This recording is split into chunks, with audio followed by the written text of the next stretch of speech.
Assalamu alaikum, everyone, and good evening, and thank you for coming to this, what I feel is a very important awareness lecture. And hopefully we can frame the issue of House Bill 4769 into a broader context. I think sometimes what happens is we feel as though these issues that seem to have a very local angle and a local specificity actually need to be taken in the context of a broader narrative that has emerged in the United States. I mean, some could even argue that it's happening globally, but that's really outside the scope of tonight's lecture. I also want to thank the MSA for being so accommodating. I wasn't able to make it last week. I was out of such efforts in the United States, because this is not an isolated incident, either contemporarily or in American history. Talk a little bit about what are the parameters of Sharia, and then talk about what is the legal ramification of a bill like the one that Mr. Ajama is trying to procure. Now, generally, when I make a discussion about Sharia and the way that it seems as though there's such a hysteria occurring in the United States today, I don't know if you're aware of this, but there are 25 states that have a similar proposed piece of legislation to that which is being submitted by our state representative from the west side of the state, from Granville. The motivations for this, I suppose, are also a matter of interest. Mr. Ajama is apparently going to be term limited out next year. He's no longer going to be eligible to run for the state house, so he's got his eyes on Washington. And clearly, there seems to be a correlation between these factors. Now, many of you are probably familiar with legislation that has been proposed in other states, such as Oklahoma. Oklahoma's piece of legislation was one that gained a considerable amount of national interest and was, in fact, tabled. Well, it was actually not tabled. To be a little bit more legally accurate, a federal court judge was able to strike down provisions of the act so that it could not go into effect because it was unconstitutional. And we can talk about that in a bit more detail later, and especially if we can have some Q&A, I think we can flesh things out a bit better in that sense. Now, I like to call this whole hysteria about the Sharia, to borrow from popular culture, the phantom menace. Because really, in many ways, what we're dealing with here is creating a hysteria, creating a fear factor where one doesn't exist. One of the statements that I often make when interviewed or when asked to describe the Sharia controversy, especially here in the metro Detroit, Michigan area, is this simple fact. You have a place like Dearborn, where the Arab and Muslim community dates back somewhere between 5 and 6 generations. Now, in those 5 to 6 generations, there has never been so much of a whisper made by the community seeking to implement Sharia.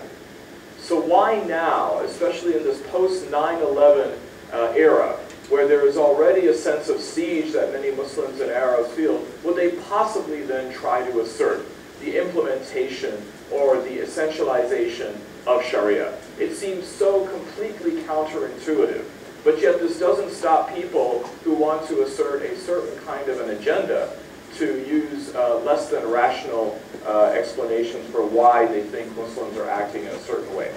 I think it's helpful to try to understand that the scope of the proposed legislation is not, of course, just about Sharia.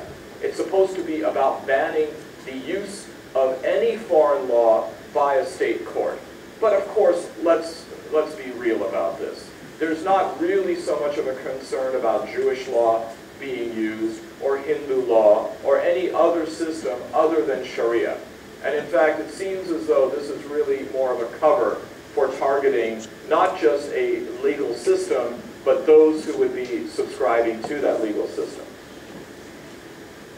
The dirty little secret in the United States is that foreign law is applied all the time by different court systems.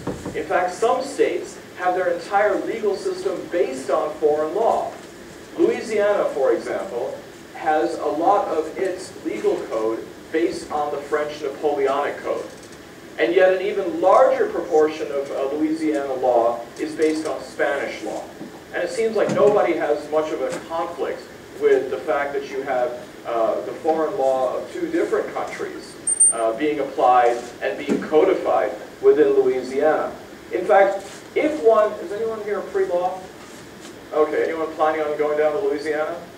Well, if you go to Louisiana, you actually get a choice as to which legal system you want to practice. You can either go for the Napoleonic Code or you can go for common law. So there's actually a bifurcation when you look at the Louisiana system. And in a sense, inadvertently, you're practicing a form of foreign law in Louisiana. I'm sure Ajima would just have a field day with a Muslim practicing French Napoleonic Code because it seems like it's a double foreign law system. Religious law, which is sometimes considered to be what's really behind this. Okay, French Napoleonic Code, Spanish law is really civil law. It's more of a secular system. So what about the idea of Sharia really being a religious construct? Well, again, we already have religious law being applied. For instance, if you go to New York, in the state of New York, if you happen to be from the Jewish community, a divorce, known as a get, is legally recognized by the state courts of New York. There is a system of alternate dispute resolution or mediation or arbitration where a rabbi will go ahead and mediate between the parties, and then whatever the decision is made will be recognized and will be legitimized by the state system. Okay?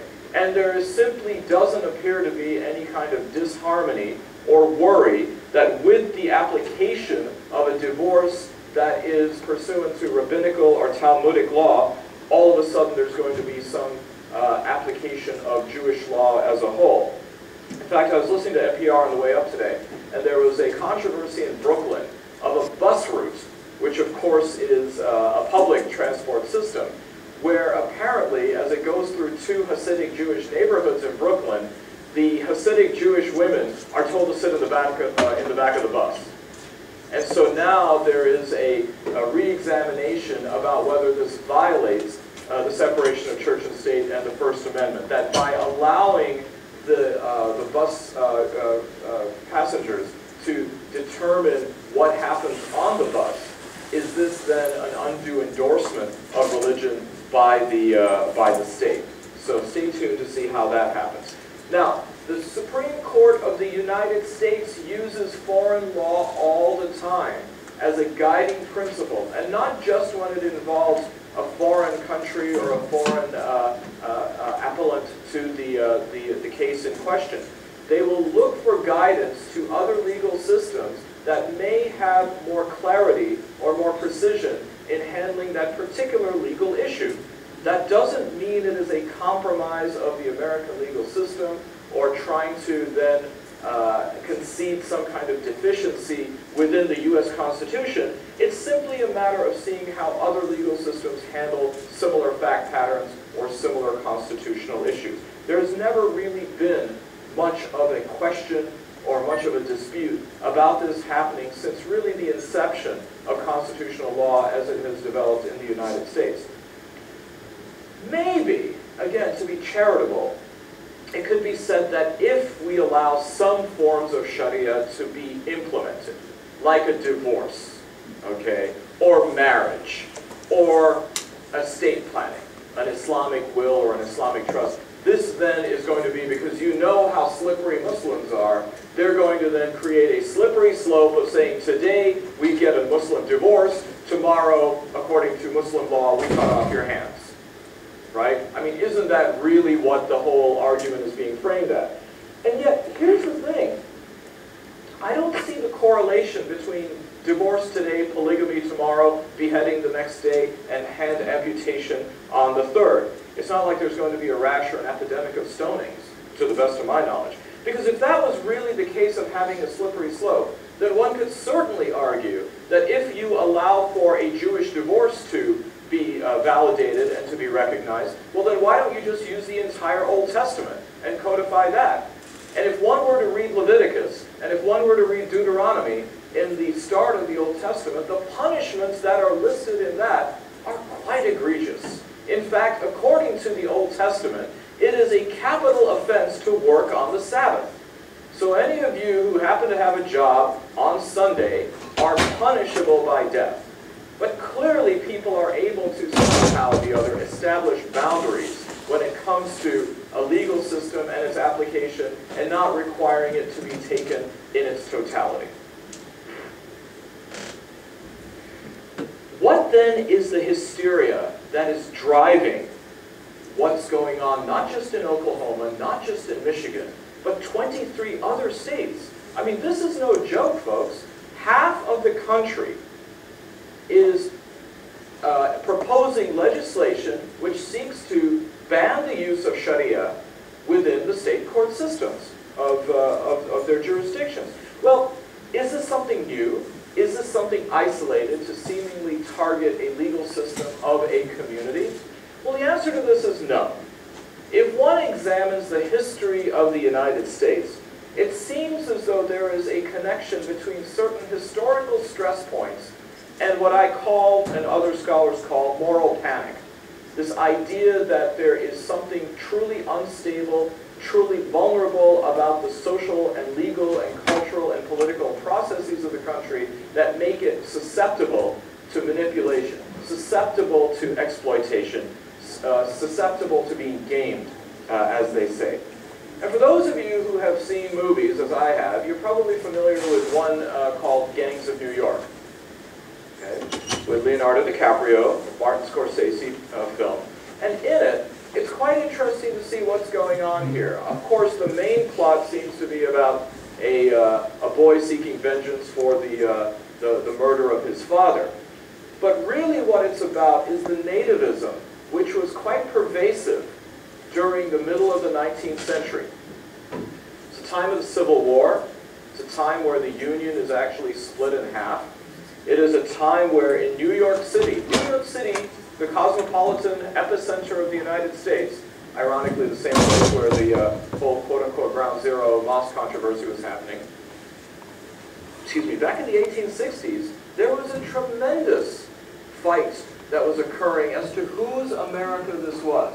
Was it the America of the Yankees, the English-speaking Protestants? Or could Catholics from Ireland and elsewhere have a seat at the table? All of this is going on in the backdrop of the Civil War and issues of slavery and none.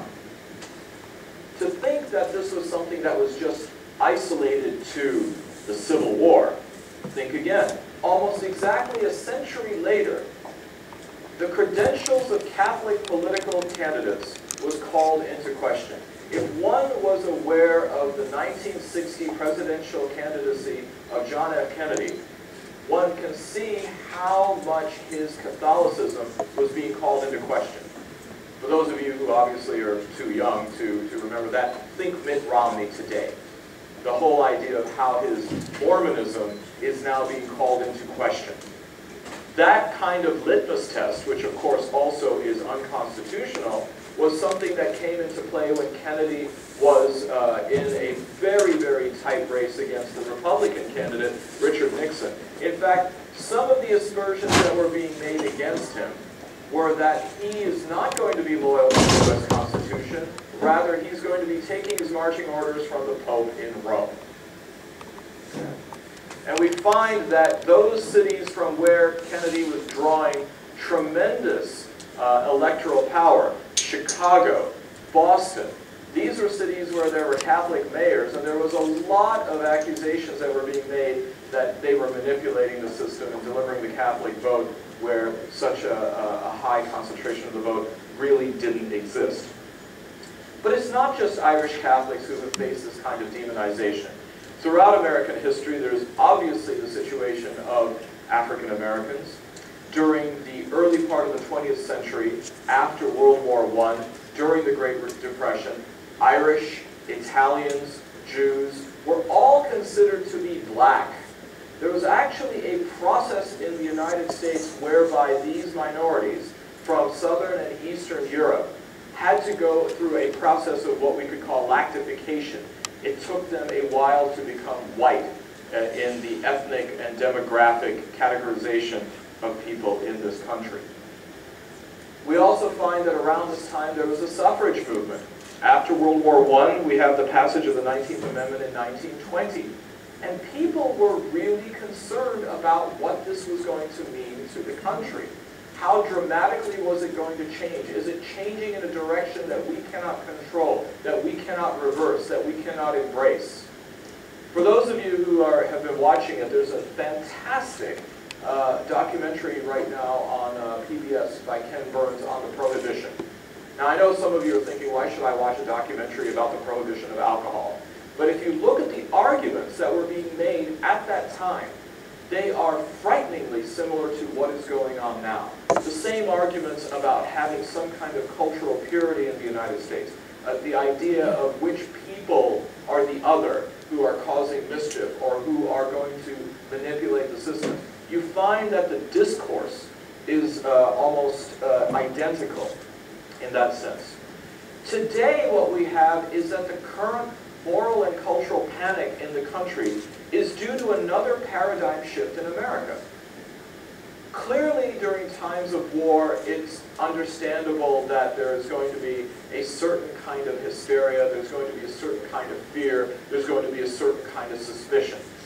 Many of you are familiar with the plight of Japanese Americans, people who were citizens, who were interned in concentration camps on the west coast of this country, places like Manzanar in California after Pearl Harbor. Okay. The law, by the way, that allowed them to do that, and the Supreme Court case, Korematsu versus the United States, was never repealed. It's actually still good law in the United States, which causes people to have quite a bit of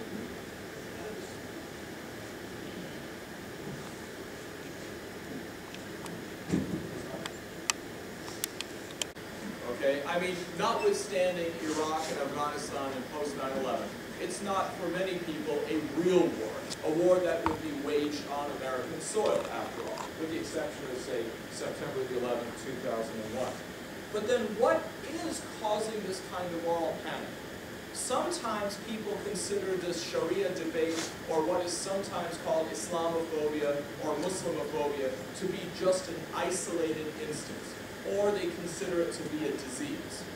But I would submit to you that whatever one wants to call it, Islamophobia, Muslimophobia, is actually not so much a disease itself, but a symptom of a broader disease that is infecting the United States, which is this moral panic. And it's fascinating to see how many different issues that are occurring in today's discourse are interrelated and interconnected. Is that, and let me go ahead and do a bit of a rundown. Some of you are familiar with the Arizona and the Alabama laws against illegal immigration. Okay? Well, it doesn't exactly say Sharia in that. I promise you can read the laws and it doesn't say anything about Sharia. You also have the repeal of Don't Ask, Don't Tell. You also have the fact that now 6 to 7 states have legalized same-sex marriage. You have the repeal of Proposition 8 in California, which opens the door then to the legalization of same-sex marriage there. You have the election of the first African-American president. Now some of you are scratching your heads and saying, yeah, I still don't see what this has to do with Sharia. Well, many of you are familiar with the year 2001 because of 9/11. Some of you may be even familiar with the year 2012, when according to the Mayan calendar, we're all supposed to disappear. But the real date that is out there, that is either being internalized subconsciously or consciously by many, is the date 2050. Because in the year 2050, America is going to become, for the first time, a majority-minority country. Samuel Huntington, the late Samuel Huntington, who was at Harvard, wrote a pretty famous book in 1997 called The Clash of Civilizations. Many people are very familiar with this book. It certainly was heavily scrutinized and by and large heavily discredited. But before Huntington died 2 or 3 years ago, he wrote his swan song called Who Are We?, in which he turned his focus to the domestic landscape of America. and decried from his ivory tower in Harvard that America was no longer going to be what apparently it was always supposed to be, a white Anglo-Saxon Protestant country. It was becoming less white and more brown. It was becoming less Anglo-Saxon and more Latin American. And it was becoming less Protestant and it was becoming more Catholic. So it was literally going from WASP to black without the K. Okay. He was trying to understand what was this going to then mean to America's cultural and power structures for the country, feeling as though this was going to be an erosion of, again, what he had considered to be sanctified, a power structure that looked, well, like him. And if he needed evidence to corroborate this, all he would need to do is go to places like California, Arizona, New Mexico, Texas, Florida, New York, New Jersey, Illinois, Michigan. All of these states which have critical masses of Hispanic people.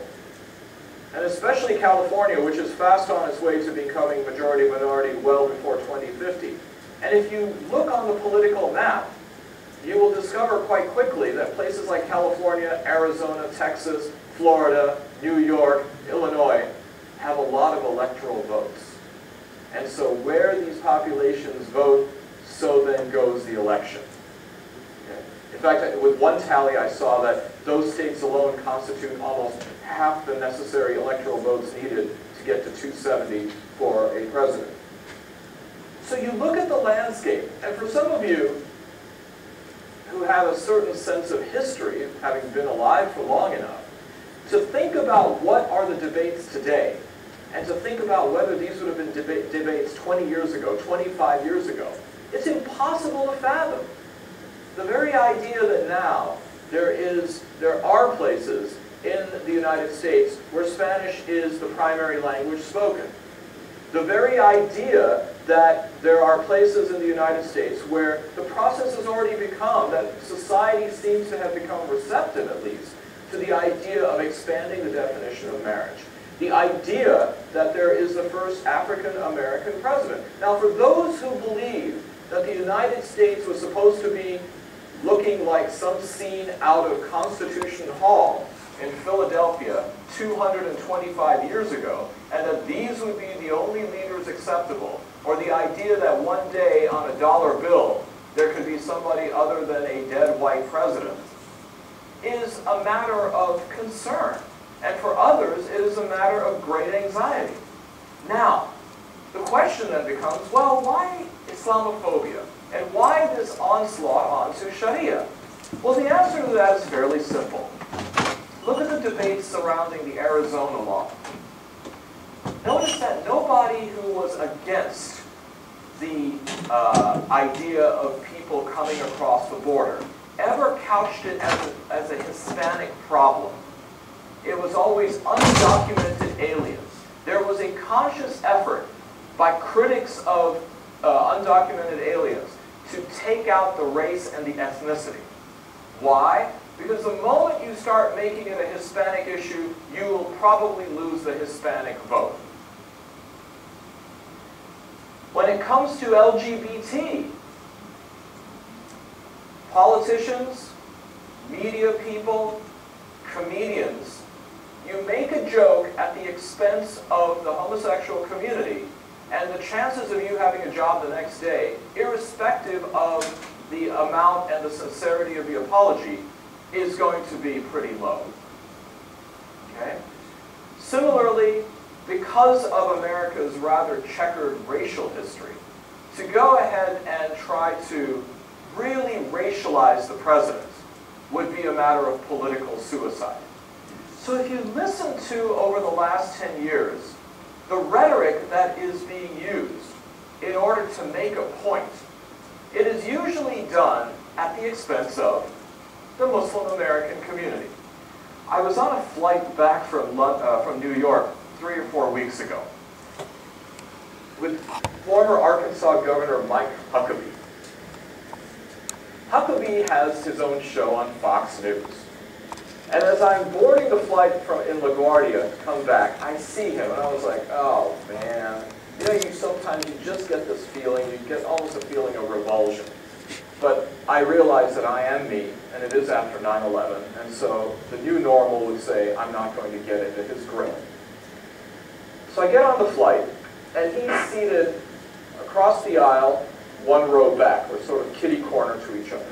And I had just picked up a book from Strand Books, which is an amazing bookstore in Manhattan, called Habermas and Theology, kind of an egghead book, I know. And about halfway through the flight, I said, you know what, I just can't let this go, because I remembered I am me. So I turned around, and I looked right at him. He was working on his iPad, and I said, excuse me, but you could probably benefit from reading this book. And he looks at the book, and I said, it's Habermas and Theology. And I said, in case you don't know, Jürgen Habermas is a German philosopher. In fact, he's the Pope's philosopher, who's written extensively about the public sphere, and lately he's been writing about a post-secular world. And I said he speaks a lot about the role of religion in the public sphere. And I said something which you evidently exploit quite a bit at the expense of Islam. So he starts to laugh a little bit nervously. And I haven't taken my eyes off him. And I handed my card, and I said, I teach Islamic and Middle East history, politics, and culture in Detroit. I said, if you're ever interested in raising the intellectual debate on your show, I said, I'm always available. So then he extends his hands, and for the only time I took my eyes off him, I looked at his hand, paused, and I said, all right, I'll shake it. So as I'm shaking it, I said, by the way, I'm not one of those Pakistanis that you're so worried about coming over the southern border. And so he starts laughing again nervously until he realized I was absolutely not kidding. And then he started to squirm in his seat, which is kind of difficult for him. But I then just turned around and faced forward. But the point is that in 2008, when he was running for president, he in fact did exploit the issue about immigration and about the vulnerability of the southern border. He said that we need to go ahead and put up a fence, not because he was worried about Hispanics crossing the border from Guatemala or Mexico or Nicaragua or Panama or something. He was actually, wait for it, worried about Pakistanis coming across a vulnerable border, because, you know, we look alike, and infiltrate the country as Al-Qaeda operatives. So you see the way that it served as a deflection from really what the agenda was, and to tap into a broader hysteria. Well, you've got that on the one hand. You've got people who are genuinely upset, even though they're not saying it, about the issue of same-sex marriage becoming a big deal, the redefinition of marriage, the legitimization of certain kinds of marriage.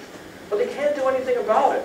So what they're doing is going after another legal system based on, wait for it, the definition of marriage to include 4 wives, Sharia. Barack Hussein Obama. Is there anything left to be said? Well, yes. How do you go ahead and beat up on a president who you don't like, and who you don't like for some obvious reasons? Well, simple.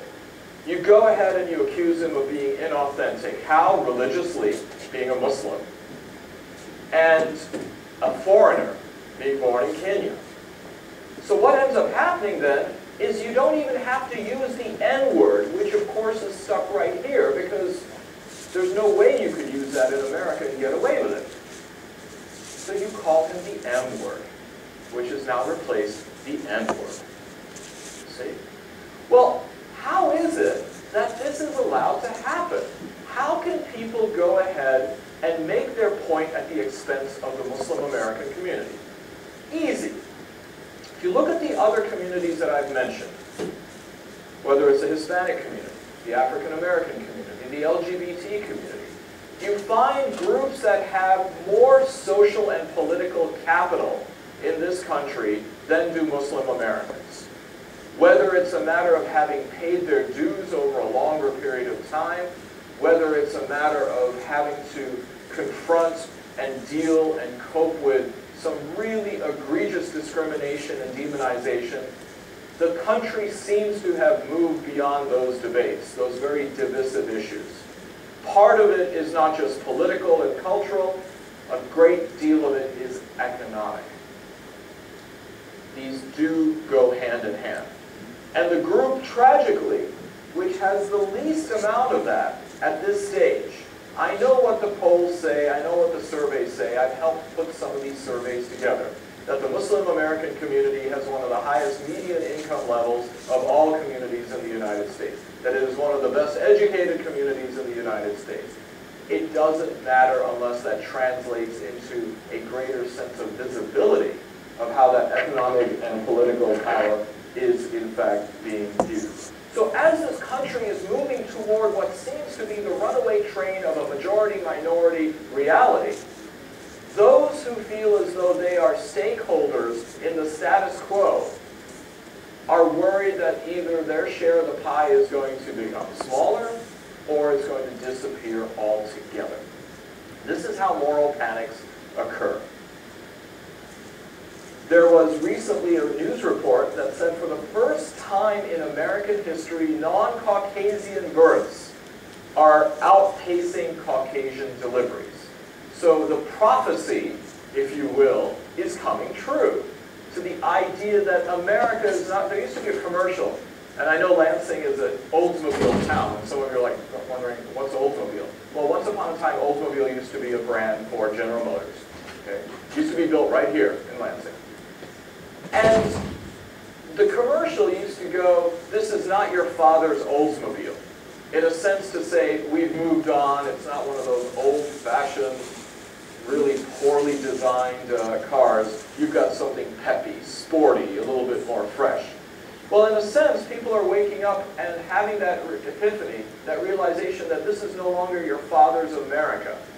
And for those who seem so grounded within that old nostalgia, it seems to be downright frightening. I mean, imagine America that's not going to look like the Brady Bunch. I mean, we sort of, I thought, had passed that with the Cosby Show and, you know, the Kardashians. But for some people, it seems to be troublesome that America is not going to look like that portrait of the 55 signers of the Declaration of Independence. The culture wars that have been raging for the past 30 years bear testimony to this uncertainty, this moral panic, and the explanation of both, sadly, and this is really where it gets a bit dicey, that how it's being exploited for both profit and for political gain. It is remarkable how much money is being collected, how much money is being expended to drive this. One needs only to go to any bookstore that's still around and find the number of books on the shelves in the sections of politics and current affairs which dominate issues of fear. Either it's bashing one political party or the other, or oftentimes it's bashing a community. And the only one that's left to be bashed, again, is the Muslim American community. Well, how did it get so bad? Many people will like to say that this started in 2001. I mean, by golly, look at what those Muslims did. Those 19 Muslims, they just completely changed the paradigm of this country. But if one takes a look at surveys of people's attitudes toward Muslim Americans, one will find something really interesting. Compared to 2001, the situation or the perceptions of Muslim Americans now is much lower, it's much more negative than it was right when the event itself happened. It seems completely counterintuitive. After a certain passage of time and without any recurrence of a terrorist attack, one would have thought that this should, at least with typical ambivalence and apathy kicking in, be a matter that people aren't going to be feeling those same kinds of antagonistic, antipathetic thoughts toward Muslims. But it just increased and increased and increased. In 2007, the Pew Center for the Study of Religious Life in America came out with a survey examining the Muslim American community.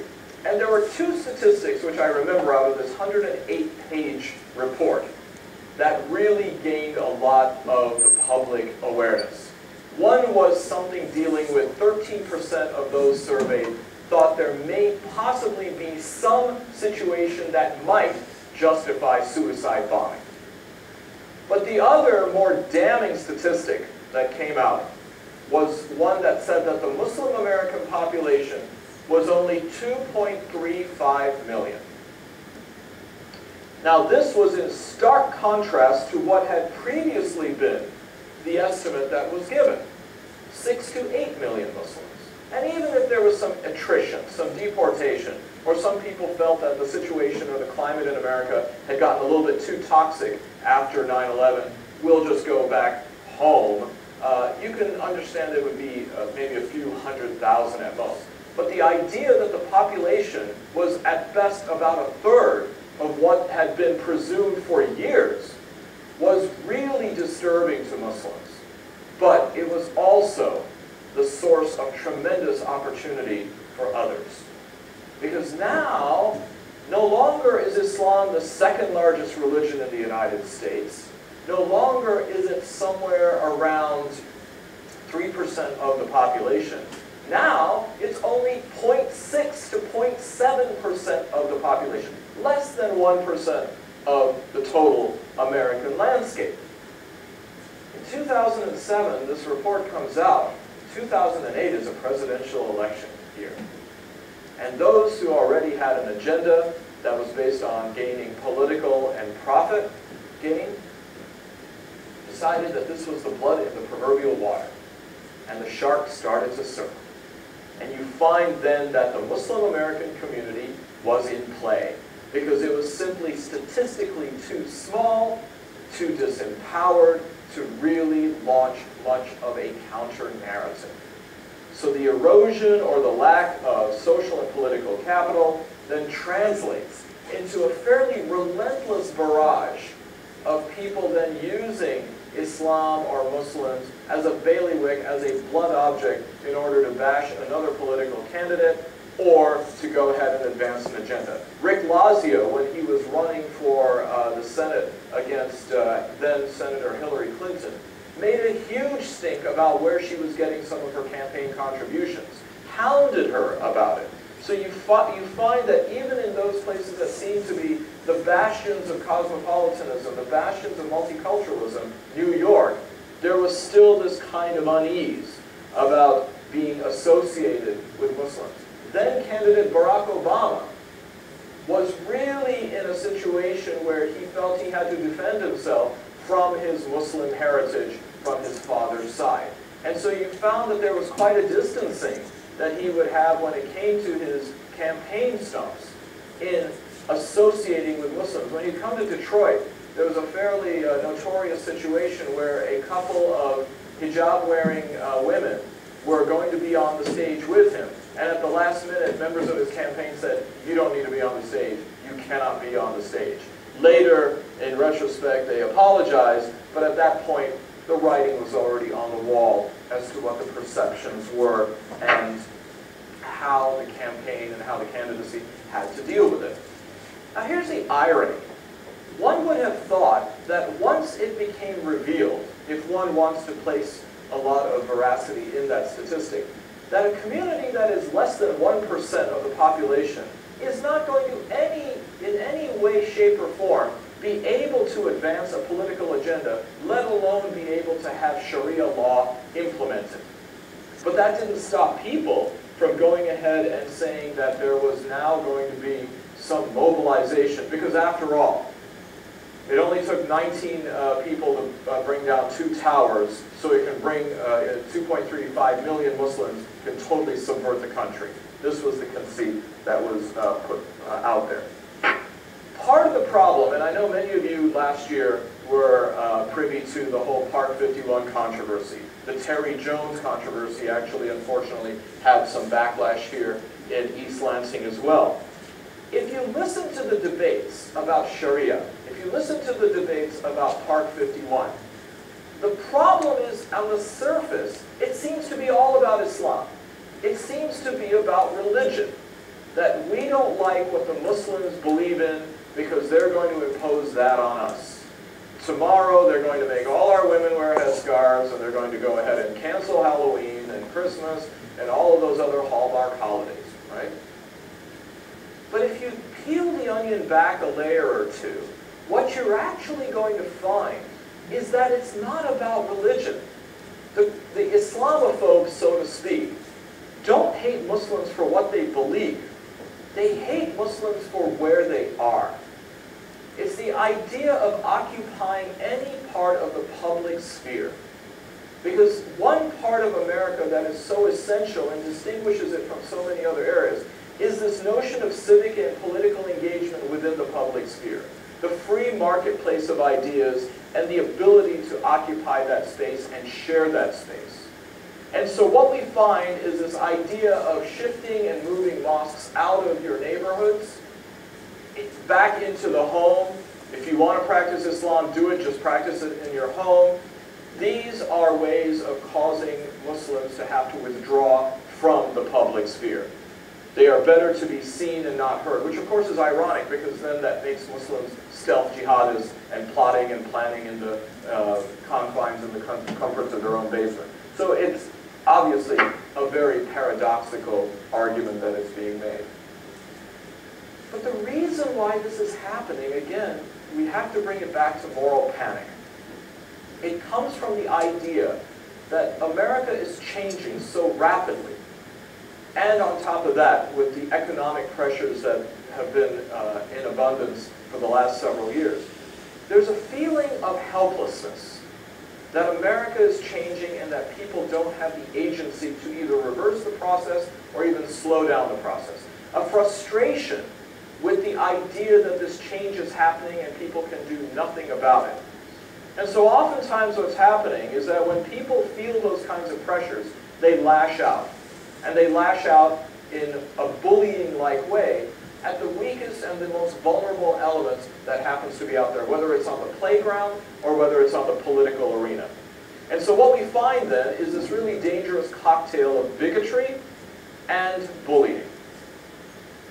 It's important to recognize that the debates about Sharia, although couched in terms of theology, are much more of a racialized discourse. If you examine the way that other communities have been described in American history and the way that Muslims are, it is really more of a racial discourse. The way that African Americans were described under Jim Crow and during the civil rights struggle are glaringly similar when it comes to the adjectives and the adverbs used to how Muslim Americans are today. The idea about this theological imperative about Sharia being out there is really cover for cowing Muslims away from the political process. The idea that you don't belong, you cannot occupy space. Because if you think about it, every other religious community has gone through here and has been able to assert or negotiate the constitutional and juridical landscape in order to have certain accommodations made. How many of you have been to a school where on a Friday the only thing on the menu is either fish sandwiches or macaroni and cheese? All right, I must have come from a different era. Once upon a time in America, I remember in high school and middle school, you had fish burgers and you had macaroni and cheese. And I know you Muslims are saying, what's wrong with that? This was a contribution of the Catholic culture for meatless Fridays. And yet it seems completely natural to have this. I mean, you could almost set your watch to those two items being on the menu. And no one thought that all of a sudden the Pope is going to dictate the banning of contraception, the banning of abortion, the banning of all of these other things that seem to be inimical to Catholicism. That's just Rick Santorum. That's his agenda, it seems, in the latest debate. You see? So this idea then about what is so scary about Sharia, I don't know. So what then is Sharia? Well, before I let Muslims off the hook, I think it's very important to be self-critical and reflective on how Muslims frame the issue. Generally, Muslims will go ahead with all sincerity and say, oh, well, Sharia is a law that governs our entire lives. Yeah, that becomes really difficult then. No, don't agree? Don't agree? Be careful. You don't want to get a fatwa against you. In a sense, the answer is yes, but in a sense, the answer is no. Framing Sharia as a law becomes very, very difficult and very frightening, because you then seem to have either a competing or a conflicting legal system, and one that is going to supersede what everybody else in America is living by and abiding by, which is the Constitution. And the fact of the matter is that Sharia for Muslims in America is not a law. It's a code. And I know some people are going to say that I'm splitting hairs and saying, what's the difference between a law and a code? Well, law is something that regulates a society. It has an enforcement mechanism. It has an authority behind it. Sharia in America does not have that. It is a code which is determined and is contingent on only one thing, that is the individual's ethics on whether to follow it or not. If I decide not to pray, the East Lansing Islamic Center is not going to come knocking on my house with a couple of stormtroopers saying you didn't pray. They just don't have that kind of surveillance capacity, and they don't have that kind of enforcement capacity, nor would they want to do that even if they could afford it. Okay? It is strictly down to the individual. It's the same way that if there's no cops around, I'm still going to drive 70 miles an hour on the highway. Right. Okay? Okay, well then, what about the enforcement mechanism out there? There must be one, other than, of course, God. Well, some people would argue, and this really then comes down to the whole issue of foreign law. What about Saudi Arabia? What about Iran? What about Afghanistan? You know, those Taliban are always looking for a new job. Well, the simple fact of the matter is that most Muslims, if not all Muslims, eschew what is going on in foreign countries. They do not turn to Riyadh or Mecca or Medina or Tehran or Qum or Mashhad or Kabul in order to get their law enforced. You don't find a plane coming from Saudi with a group of people who are now going to be the judges in each community roving around or rotating and saying, I'm handling all the cases and all the controversies in every Muslim community around. Except here's one thing I do have to say about Muslims. Muslims, God bless them, will really find a way to shoot themselves in the foot. Every time Muslims say that they need to get their moon sighting validated from Mecca, makes a case for the implementation and the enforcement of Sharia from a foreign authority. You see the connection? So one has to then concede that for the person who is ill-informed and certainly confused about what does Sharia mean, every time a Muslim says, oh, well, I got to find out if in Mecca the moon was spotted so I can begin the month of Ramadan, that is very counterproductive. Now, I'm not making an argument one way or the other to advocate how moon sighting should be done. Luckily, I'm not a theologian, so that's beyond my capacity. But certainly, as a social historian, understanding trends, one has to be conscious of this. Okay? Well, the other thing that is associated with this is the idea then of how much Muslims then are going to try to consider this ethical code to be one that they can positively and properly frame. Well, in order to do that, they have to understand what the anxieties are. If you were to survey Muslims and say, what does Sharia mean to you? Okay, in 25 words or less, bullet point. By and large, this is what Muslims are going to say Sharia means to them and why they want to uphold it. Prayer, fasting, marriage, divorce, all the family law stuff, estate planning, right? I mean, these are the things that how Muslims define Sharia, right? They don't get into all of those really heavy-duty calculations about zakat and all. They'll get an app for that, right?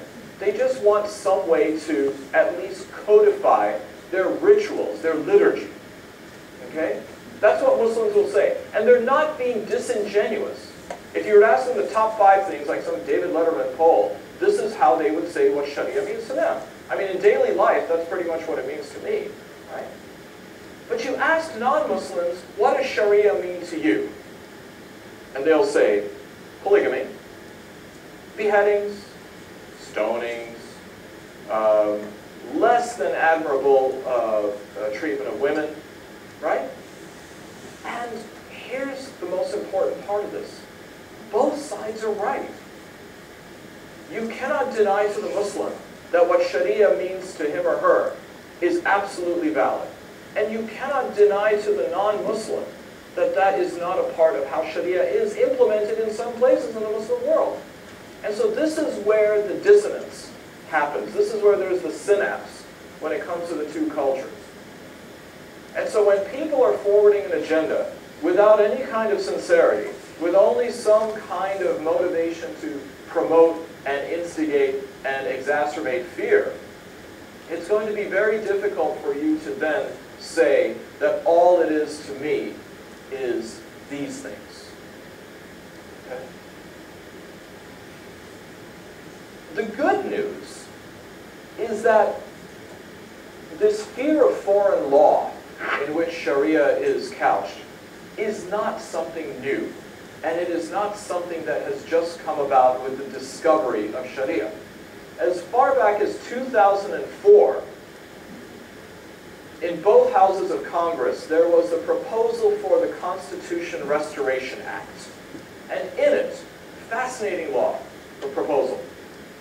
The Senate and the House of Representatives were trying to get, at least the conservative members of both, a law passed which excluded the Supreme Court from being able to review any case which involved the application of foreign law if the United States was a party to the case. And it also said, as a proviso, that God was the sovereign source of all U.S. law. Okay? Doesn't mention Sharia at all. Well, why did this law come about, or why was it proposed at that time? Well, look what was happening in the world during that time. The Iraq War had been going on now for a year. And there was a lot of talk about torture and war crimes and whether the United States or any officials within the government could be subject to the International Criminal Courts of Justice at The Hague, to the UN conventions, to the UN Charter on Human Rights, okay? Other foreign jurisdictions and foreign laws. And so as a preemptive measure, the Constitution Restoration Act was proposed in order to save the Bush administration, essentially, and other people who were acting in accordance to the directives given to them. That law never made it out of committee on either the House or the Senate side. But it demonstrates, though, a way by which people see the Constitution, see the American legal system. Now, some of you are old enough to remember the O.J. trial. O.J. Simpson. Okay, 1995. I would contend to you that a lot of the moral panic today, especially about Sharia, I would call it the O.J. factor. And the reason being, and this is one of those moments in American history where you had to be there, the pulse of this country was so rapid after this verdict came out. And people say, well, where were you when X, Y, and Z happened? I can tell you exactly where I was when the verdict of the O.J. Simpson case came out. I was in Wyoming. No, not Wyoming. I was in South Dakota at Mount Rushmore. I was on my way back from a hunting trip with my dad. My dad's a big hunter. And the verdict was coming in, and they were making the announcements on the radio. And people weren't looking at the mountain. Everyone was gathered in the parking lot with their radios on, waiting to hear this stupid verdict. And people were screaming and crying and shouting and swearing when this verdict came out. They could not believe that O.J. was going to walk free. And yet, at the same time, many in the African American community says it's about time that an African American was vindicated from the system. And this is a verdict that tore the country in half. But more importantly, those who had all this faith in the legal system working were shaken to the core. Some said, well, for us, the legal system never really worked because it So finally we get a W in our column. Look at what happened with Casey Anthony. She was supposed to be convicted. It was a slam dunk. Nancy Grace, every day, pelted Tot Mom with her whole idea of evidence.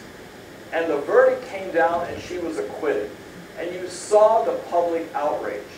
This kind of erosion of faith in one of the bedrock principles of America, something that defines America, the rule of law and the legal system, if that now seems to be under siege, if it is vulnerable to Johnny Cochran and a team of defense lawyers for OJ, or the defense lawyer for a young single mom in Florida, if that can be gained, if it can be manipulated from what seems to be incontrovertible evidence, imagine how then they will feel about whether or not 2.35 million or whatever it is are going to try to assert an agenda and have their legal system put in place. That then explains in many ways at least part of the rationale behind a man like Ajama to create a firewall against this so-called danger, this phantom menace of Sharia. Now, as far as House Bill 4769 goes, fortunately, it has been tabled. One factor that does play well from a standpoint of cautious optimism, as with the case of the Oklahoma legislation, is that these laws are written in such a way that they will not pass constitutional muster. You cannot go ahead and write a law that is so overly broad that it is then going to impinge on that which is constitutionally protected. If, for example, a cop pulls me over because I'm doing, I don't know, something over the speed limit on the highway, and I make the argument that, well, I was driving a certain speed limit based on, well, no, actually that would be a bad example. Supposing I'm driving 70 miles an hour and the speed limit is 70 miles an hour, and I come up next to a cop and I say, do you want to know why I'm driving 70 miles an hour? It's not because of the sign. It's because my moral code, according to Sharia, says I should abide by the speed limit. Does that mean that the cop should put me in jail for violating HB 4769? You see how ridiculous these laws are. You can go ahead and have some level of confidence then that a federal judge will go ahead and overturn these laws. But there's two things that have to be recognized. Those who are motivated to go ahead and exclude Sharia will just come back and try to write a more airtight law. Okay? And even if they don't write one law, they'll write laws in such a way that are targeted toward Muslim life in the public sphere, but don't necessarily say the word Muslim in it. And these have to do with workplace regulations and other such pieces of legislation.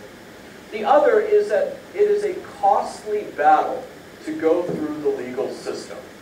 It is expensive and it is risky. There's a certain level of unpredictableness that has to be taken into account. Ask the prosecutors in OJ. Ask the prosecutors in the Casey Anthony case, who I am sure thought that this is going to be it for them. Marcia Clark, who was the DA in the OJ case, I mean, she actually changed her hairdo, capped her teeth, and was expecting a career in Hollywood after this. Didn't happen. So the lesson to be learned then, when it comes to HB 4769, is that for the moment, breathe a sigh of relief. The fact that the law has been tabled is a good thing. And hopefully it will not be asserted because people will recognize this for really what it is. An act of bullying, an act of bigotry, and political ambition and opportunism. On the other hand, though, this should be a wake-up call to not only what are the targets, but what is the general climate in the United States and how this is all related. And recognizing that if this advances any further, that action needs to be taken in order to preempt things as soon as possible. Not to rely on the fact that, well, you can take it to court, you can go ahead and bring in ACLU and other interest groups to help fight on the behalf. Because at that point, again, one doesn't know the outcome as well, and one is not sure how one is going to necessarily pay for it. There really is something to be said about prevention when it comes to these things. And lastly, what's really important to recognize is, as I described, that the issue of Sharia cannot be seen in isolation without recognizing all of these other communities who fit into this larger morass that is causing moral panic in the United States. It is absolutely essential to build coalitions with other groups who have far more social and political capital than the Muslim American community, because I can tell you one thing, the Muslim American community cannot fight these battles by themselves, nor should they. The paradox is that the reason why Muslim Americans are in the situation that they are is that they don't have those coalitions already. There is no finer time for that to start to be developed. I'll take any questions you have.